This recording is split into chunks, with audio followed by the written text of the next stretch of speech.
Shut up and sit down.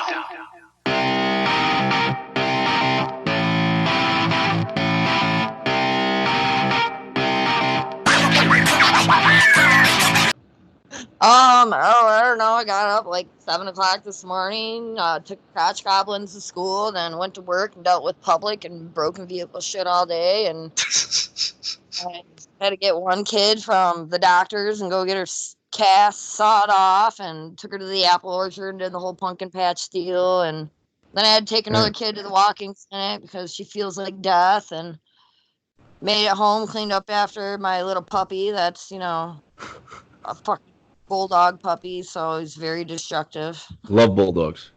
I love him too, man. He's a little meathead, but he's my new little favorite guy right now. So I mean, he's all right. You gotta bring him to ringside when you're fighting, like the British Bulldog used to do. Yeah, man. But once I get his little ass to calm down a little bit, maybe cut off his bulldog nuggets, and when he's all fat and lazy like a bulldog should be, then then he'll be people and he can go places and do shit. Hell yeah! So you got this busy lifestyle. It sounds crazy. Where do you find time to train? You know what? Mondays are my only day off, so like I usually try to schedule the crazy shit, on Monday, if it, if the universe and God agree with me, like, hey man, all this stuff that can go wrong, if we can just do that on Monday, that'd be great. But I have to be really organized, man, with full-time job and kids, and all my other side jobs and stuff. It's I grind, I get up, crack of dawn, and I'm in bed at night, and I do it all again the next day, constant day in, day out. What are some of your side hustles that you do? Well, I'm a cutman too, aside of fighting. I'm also matching a pro-am card in Lansing for November 16th right now in Michigan, so I do the matchmaking with that as well. Yeah. You're busy as hell. How Yeah, many kids do you have? man. I have two. I got two girls. I got a 14-year-old and a 12-year-old, and they keep me busy. That's a crazy age, right? Yeah, I fucking hate teenagers. They suck. Yeah, they just had homecoming over the weekend. Mm-hmm. That was fun, Well, most of the time you have the dad that'll, like be all like, dad walking out with this New Balance shoe with his fucking shotgun. Like, no, I got ninja swords. Like, you fucking do anything to my daughter, I will cut off your little fucking pink little boy penis. Don't fucking. Yeah, let me ask you a question, because I think that's kind of fun, like funny, but scary too for the dude. But a teenage boy coming to the house to pick up your kid, knowing that the mom is a professional fighter. Right. I mean, what goes through the mind of a teenage boy? Like, this woman's gonna kick my ass if I get out of line. I don't know, man. He came though. He had the guts, well mannered, open. He's just, a good kid. I know his parents. They're in town. I know his stepdad. I know his mom. They're good people, and so I feel good about that. I'm like, all right, like I know your parents, and I know they're not shitty parents. So, I know that this kid that has like morals instilled, and he's not like a crappy freaking kid. So that makes me feel good. And I'm like, all right, we're cool. Follow the rules. That's right. Home by 8 p.m. Yeah. Don't lie where you're at, because I got GPS low jack on that cell phone that's never off. So You got to these days. You never know what these kids are gonna get into. I'm totally not a helicopter parent, but fuck, man. I mean, I got to for sure. The world's crazy now. It ain't like early '90s when I was a kid. Nah, I'm with you. How old are you? 35, 34? I'm 36 now. I'm 36. Oh, we're the same age. When's your birthday? Hey, thank you. Yeah, I feel it though. I don't, I mean, sure, I'm a little old in age, but for like a fighter, you say that, but man, I am in my prime. I am in such good shape. I watch what I eat. I take really good care of myself. I'm in a lot better shape and everything than most people in their mid-20s that I know and I train with that don't have kids, and life hasn't kicked their ass yet. So I mean, I think I'm doing all right. When's your birthday? June 28th. Okay. I'm July 4th, so we're pretty close. Yeah, Yeah. I'm the el- I'm the elder. You're the So elder. Yeah. yeah, Don't that's kick okay. my fucking ass in Tampa. I'm gonna see you in 2 weeks. I'll be out there. Yeah, no, I don't hit man. That's super white trashy. Unless we're like loved up in the gym, man. Playing patty cake, but that's about it. So yeah, I'm looking forward to next 2 weeks. Got a nice pay-per-view coming up. David Feldman's killing it, doing this bare knuckle thing. It's blowing up. It's like UFC 25 years ago, and you guys are like you guys are making it happen. And I'm excited about it. And that's a great analogy for it too, because that's what it reminds me of. Like a friend of mine, his name's Art Davey. He was one of the original founders of the UFC, Hmm. and talking with him about this bear, he's like, man, this is exactly how it was like when the UFC was coming up. I mean, they in the beginning they didn't fight with gloves either. They didn't Right. have gloves, they didn't have any of that shit, and the whole taboo thing and everybody freaking out and Same and thing. yeah, same thing, but it's growing in popularity. Hmm. It's becoming more respected, as a sport. Sure, it's a blood sport, but fuck, everything else is too. It's a You know what fight, I mean? right? Right, exactly. And it's I think it's more of a fight.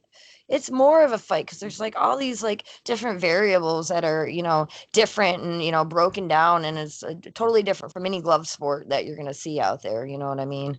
You I you remember when I was a kid and UFC was getting popular and people were saying, "Oh, it's a brutal sport and this and that." It's like the biggest sport in the world now. Everybody's watching it. It's a global sport.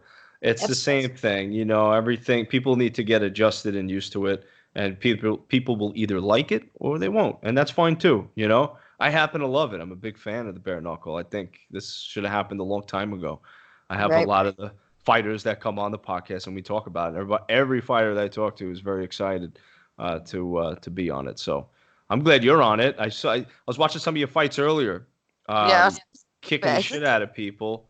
Dude, I'm great until it like goes to the ground, and like it's I can hang out for a bit, but I'm Yeah. just not good at jiu-jitsu. I'm just not good. I mean, and I tried. I've trained and I've tried to fight for years. You know what I mean? I got nerve damage, and it's just and it's not my thing. I'm tall and lengthy. I'm really built more for a striker. I'd rather stand and strike. Mhm. That's what I'd rather do, and unfortunately, mixed martial arts is a, combination of anything. And I could Mhm. just never really get matched with an opponent that, would want to stand and strike with me. I don't Yep. blame them, but it gets discouraging. It gets old after a minute. It's like, man, I want to come in here and fight. I don't want to Mhm. fight for underhooks, and defend a takedown for, round after round after round. If I wanted to cuddle, I would, go to, IBJFF, grappling competitions and shit. And I do that. I I do got you. that.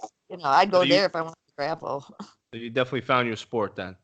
Oh, I love it. I love it. It's, you have to have like a certain level of, crazy savages to, jump in a bare knuckle, squared circle ring, and, Mhm. go for that.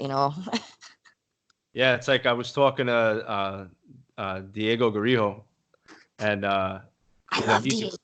he's awesome. He's awesome. He's crazy. He's a special I kind of was his, crazy. I know he is. I was his cutman for his last fight at bare knuckle, man. He's just fuck, dude. Yeah, yeah. I told him, I said, you need to dress drag in your next fight. Like, just fight drag. I You, think it'll be I've hilarious. seen the pictures. He's fabulous. Yeah, he's great. He's a different dude, a cool guy, gentleman. Super cool person, Yeah, he man. is. He really Super is. awesome guy. I'd love to see Diego back again, anytime soon, Mr. Feldman. Don't mind me, I'm waterlogging. Now do your thing. So, No makeup on, but you know what? My kids are taken care of. My bills are paid. I ain't trying to impress anybody today. yeah, no, you're good, baby. You're doing great. Um, so you have like a Muay Thai style? Because I watched some of your fights. I saw a little Muay Thai in there. Have you You're trained Muay right. Thai? That's base. That's my base. That's what Okay. when I started training in combat sports. Hmm. It was with Heather Jordan. Heather Jordan, which is she's super traditional type Hmm. Muay Thai base. So when you see my striking, like my hips are always wide and out, and Hmm. my movement. I move weird, and it's just the base that I had was Hmm. Muay Thai. I love Muay Thai. Yeah, It's my so you favorite. had some nice knee strikes in some of the fights I was watching. I was like, okay, I see some Muay Thai in there. Yeah, Nice. Heather. Yeah, she taught me how to use those knees, and man, they were deadly, man.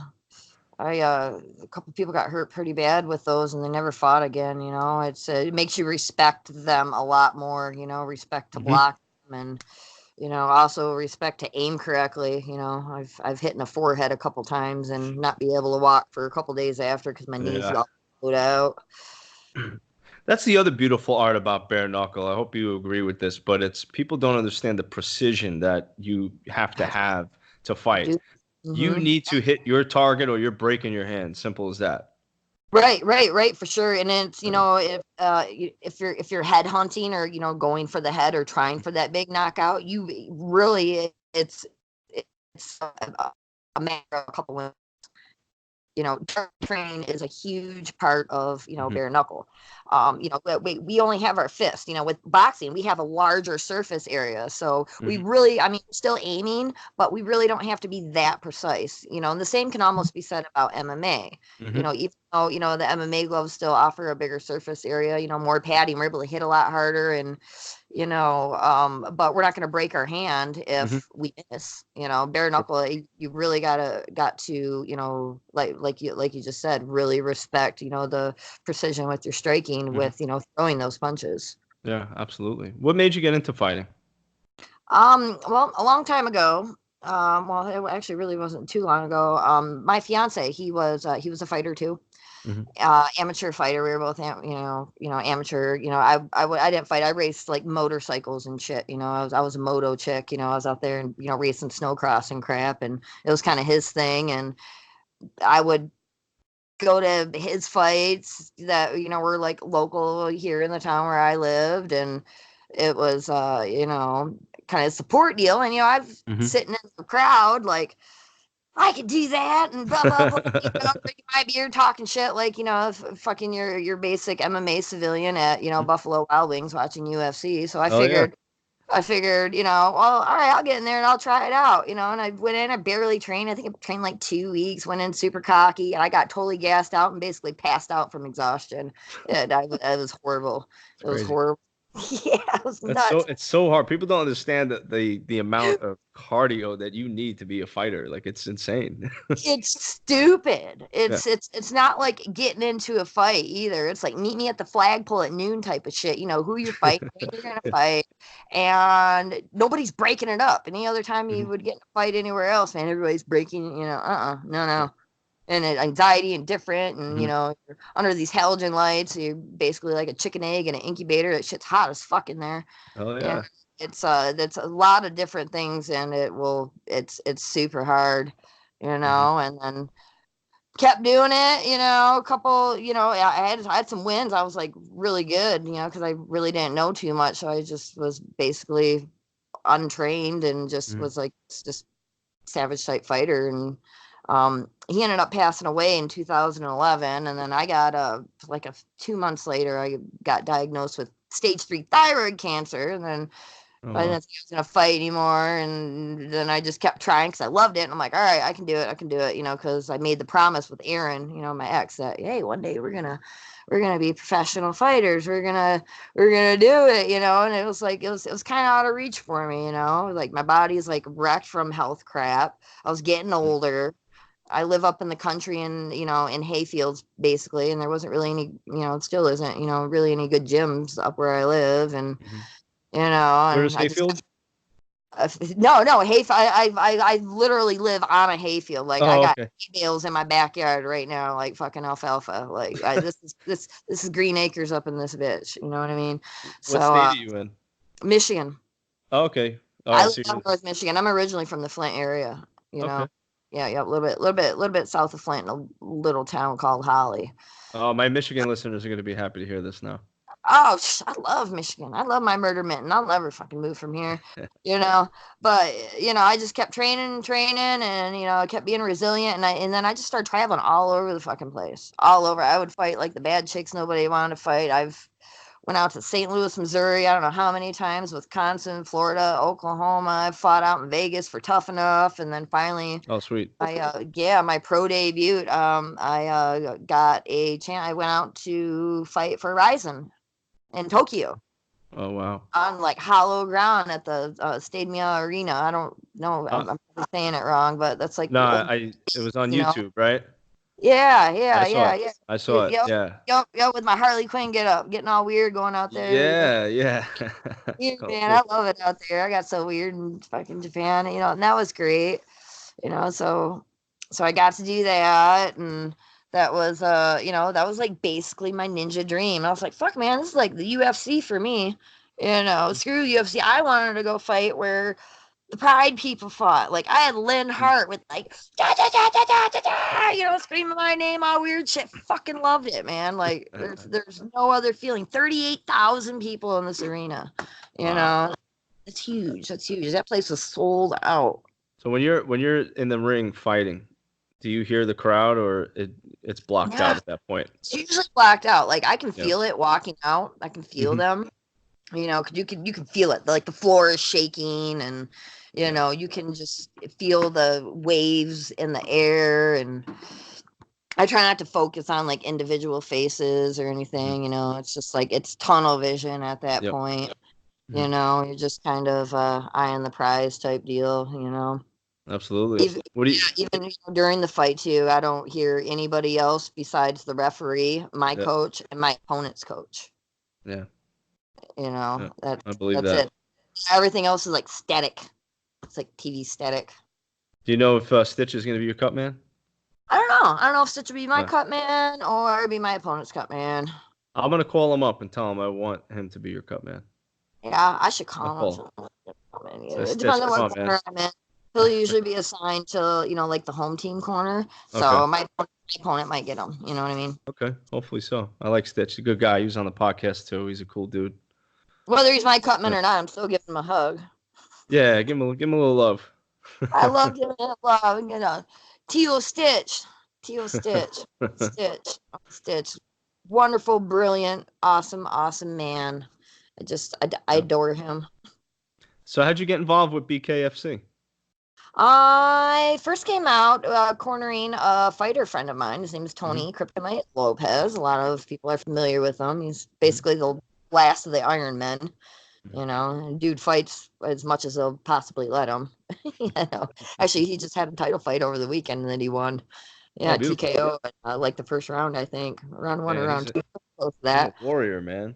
I love Tony. I love Tony. We've been there, for a minute. Well, I used to go travel with him and to coach him, usually at King in the Hmm. Cage or wherever he was fighting, Hmm. because I also double as a cut man, and Tony, like, he seems to respond to like a woman yelling shit at him more than a Hmm. guy. So if you won't see me in his corner, it will be his wife. His wife makes a wonderful corner for him because I mean, there's nobody that you want to listen to and win, then your fucking wife in the corner saying, "You better," you know what I That's mean? right, because if you lose, you're gonna have to deal with that when you get home.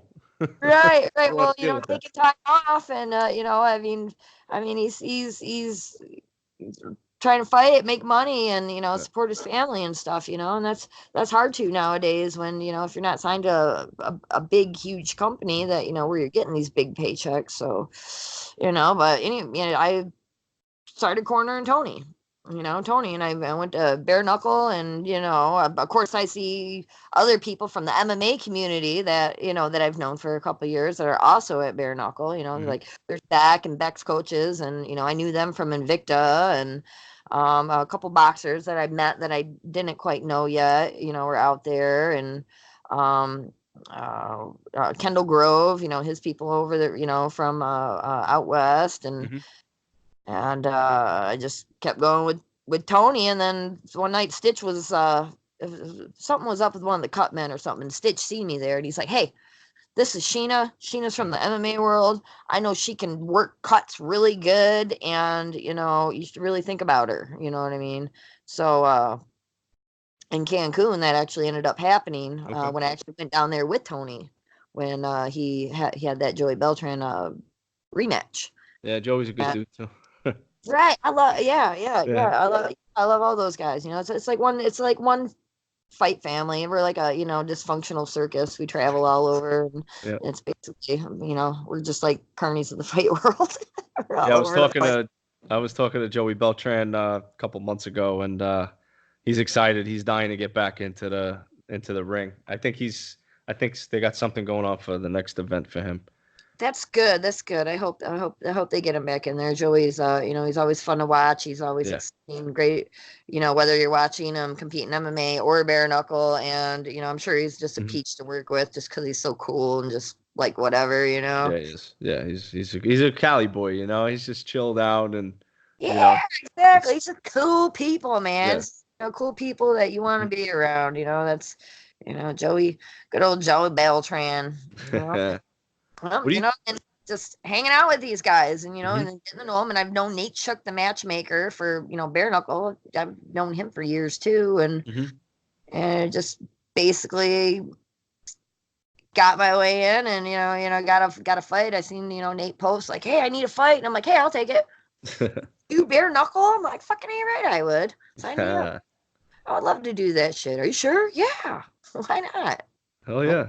What do you think about the division now? It's 115 pound because it seems like Feldman's changing the weight classes, which is good. It's giving more people opportunities. So what do you think about that? So happy for that. Well, we're trying to get a lot more women to sign up, and before this matchup with me and Delaney, it was only 125 pounds. So most of the women that I know personally, that are professional fighters, don't fight at 125 pounds. That want to do better. They're all the smaller girls at, usually like the super flyweight or MMA weight class that would be straw weight. The 115 to, right around 118, right around there, just like all the female fighters that currently fight at 125 right now in BKFC, they're basically all straw weights. Helen Patella is, 115 fighter. Christine Freya, she would fight at 115. And she's awesome, the Misfit. I love the Misfit. Right. We love them. Fucking, that's such a mean, savage woman. She's awesome. She is awesome. I adore her. I adore her. She's got that warrior spirit for sure. I interviewed her a couple of days after her last fight, and she had the cast on her hand. Yeah. She was, but she was in good spirits, and she's like eager to get back in there. I know she got the cast off, and she's been working out again, and she wants that belt back. She was working out with the cast on. She just wasn't punching with it. I could see her doing everything with the other hand. Yeah.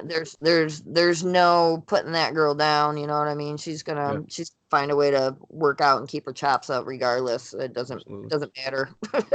She's fucking awesome. Yeah, she's relentless like that, so she will always stay busy regardless. But like I was saying, literally every other female that's fight at 125, they all fought at 115 before they went to bare knuckle. Okay.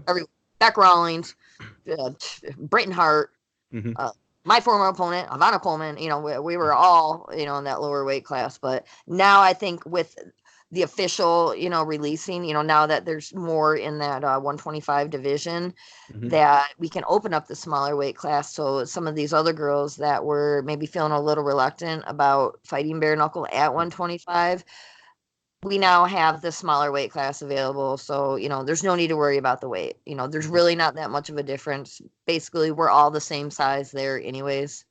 We're all smaller. Don't be afraid. It's fun. We only do 2-minute rounds. It's we have fun. Sure, you're gonna get maybe a little cut here and there, but it's just a part of the sport. I mean, I've seen worse injuries. Reffing MMA and being a cutman in MMA, man. For that. Yeah, elbows and taking knees to the head. I've seen some crazy shit. Yeah, I believe that. And I'm excited. I'll be there in 2 weeks. Looking forward to it. So definitely love to meet you while I'm out there. Yeah, it'll be cool. I'm not hurt. I stick out. If you can't see me, you'll hear me. Perfect. Sounds good to me. So you got a lot of heat for this, which I thought was kind of funny. Anyway, I'm not big into politics, but I'm big into laughing. And that Hillary Clinton is a cunt T-shirt.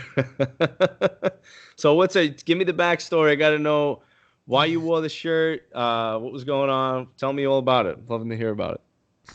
Well, if you're not laughing at shit constantly, you might as well be dead. Yeah, exactly. I think Winston Churchill said that. Even though he was a dick, I think he was pretty much right on that. But the shirt thing, like, that bare knuckle fight, I took it on last minute notice. I mean, it was like, but super short notice. It was like a week and a half. You know what I mean? Wow. Yeah, it was like super last, but I was already at weight because I had actually had an MMA fight like right before that at 115. So like I didn't even make weight at 125 at all. Oh. I came in under, but I didn't have time to collect sponsors and get fight gear and custom shit already made and everything. So I was basically just flying with whatever I had. And I've always been really involved with like the military and veteran community. I'm always helping with fundraisers and charitable events and shit like that. And one of the Navy SEAL friends, acquaintance that I know from that was he worked here detail, and he just like kind of told me just horror stories. He was always bitching. He hated fucking Hillary. He did. I'm like, you know what? I ain't got no time to do any of this cool shit for this fight. I'm just gonna do it. It's gonna be for you, bro. Here, we'll just do this. This will be in support of you on this big stage because I love you. And I called up my t-shirt guy, and I was like, hey, I need you to put this on a sleeveless rash guard, and I'll pick it up on my way to the airport. And that's basically how it went. It was like 2 days, before I left. And I'm literally stopping at this t-shirt guy's house, picking up this shirt, and then driving down the road and jumping on an airplane, and there I went. So that's how it worked. I mean, it was nothing really to do with politics, even though I know that cunt's name's on the fucking shirt. It's like nothing to do with either Democrat or Republican or left or right or any of that bullshit. It's for a completely different reason, non-related to any of that other crap. So yeah, it's funny as hell. I got a good laugh out of it. I didn't think it was I thought it was just something whimsical and funny that my friend would enjoy back home. I had no idea I'd have like Ted Nugent doing a live feed about it fucking a week later being shared, and I got memes. I became a meme, and it's politics. It's always gonna get attention no matter what. Oh man, it always does. That wasn't its intention, man. But I knew I was going to the South too, and I'm like, this should be pretty popular down there. Yeah. Here I am going to the Lion's Den in the South, not my hometown, and I'm fighting the voodoo chick with a satanic Bama hot fucking pentagram tattooed on her stomach, fucking in the middle of Bayou country, and I was like, that's good, we're good. We're good. That's too funny. I think it was like 4 million views you got from that. It was so crazy. I'm like, holy shit. Oh man, I got more support than I got hate for that. So I mean, that was cool by me. That was all right. Like I had some mad feminists like, oh, that word's so degrading and this and that. I'm like, have you ever heard of Europe? Like that shit is in their baby books over there. Right? Like I'm Irish as shit. Like my like cunt was a fucking. That's a normal word. It's something you call your mate, your friend. Like, hey, what's up, you fucking cunt? Like, hey, what's up, maker? It's just a common freaking greeting. Yeah, I agree. People need to lighten up. But I think social media kind of brings out that weird side of people because they're behind a computer. But when you're face to face with people, it's a totally different interaction, So sure. I don't pay attention to all that social media crap. But so what are your plans for your opponent? What's your game plan? It's really just to keep my distance and stay on the outside. She's a little bit shorter than I am, so of course, unless she's on a pogo stick or has a stepping stool, she's gonna have an overhand, and I think she's just gonna try to go for my body, but that's I don't know. I don't know what she's gonna do. She's like more of a grappler than anything, so I mean, we'll see. I'm just gonna do what I do and stick with what I know, stick with what's in my body mechanics and my muscle memory, and that worked pretty well for me last time. I was smaller and I was underweight, and Ivana, she had 12 professional boxing matches on top of all of her MMA against good opponents. Like I mean, she fought like Kat Zundago. You know what I mean? Like she wasn't like a can. She was tough, and I knew all that going in. all of that. And I don't have any pro boxing. Mm-hmm. I have to sneak my way into pro boxing because I don't got a lot of money, and I'm not Italian, so. I'm kidding. I'll put in a good word. I'm Italian. I'll put a good word in. I know. I could. That's why I said that. I like that. Yeah. No problem, man. Hey. Like shit. We might as well be cousins. I'm just a little bit. I'm the wrong color. Hey, I'm a wee bit Irish myself, so we're on the same side. I can cook. Oh, for sure. But just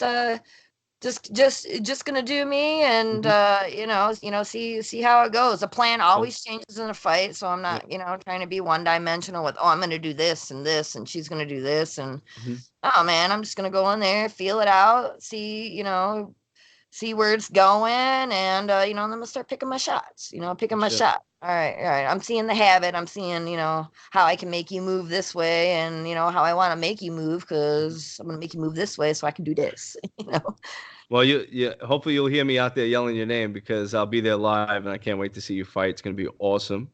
Yes. And before I let you go, I wanted to give a shout out to Vince Anderson, great guy. He made this interview happen, so I wanted to thank him, and any of the fighters. stick a move. For any of the fighters out there that are watching, Vince is a good guy. You want to work with this guy. He's cool. I love Vince. I love, and super shout out to Vince too. Not just because he said this in particular. He helps keep me organized with certain things, and he's has his media people that he knows and he talks to, like you, and he's setting me up with these interviews, and he sends me reminders, and tells me Skype, and well, here's a link if you don't understand how to use it, and and I am so freaking busy already. He keeps me on top of things, and I appreciate that so much, because I would have forgot a lot of them. I've done a ton of interviews and been able to get these podcasts and these things and stuff upcoming for my fight, because Vince is helping me. And he's on top of shit. He's great. He's definitely got a future in this for sure, but anybody that can put up with Jason Knight's ass can I guess I'm pretty good. Yeah, no, he's a good dude. I've been in touch with Vince for few months now, and we've stayed in touch, and he's always following up. He's very professional, cool dude, easy to talk to, and again, any fighter out there would definitely be in a good position to be working with him. He's a cool dude. So shout out to Vince. Vince, my dog. Thank you so much for taking the time out, coming on a Guy Think podcast. I'm wishing you the best of luck on your fight. I can't wait to see you live. I'll be out there the day of. I'll give you a shout out, and maybe we'll get to meet. If not, I'll definitely see you in the ring kicking ass. Say hi. Just say hi, and I'll be like, hey, what's going on? Before I go back in my own little zip code, my headphones on, and do my thing. So we'll do it. Well, I look forward to seeing you in a couple weeks. Sounds good, sweetheart. Have a good week. Good luck with training, and I'll see you then. See you in Tampa. All right. Deuces. Yeah.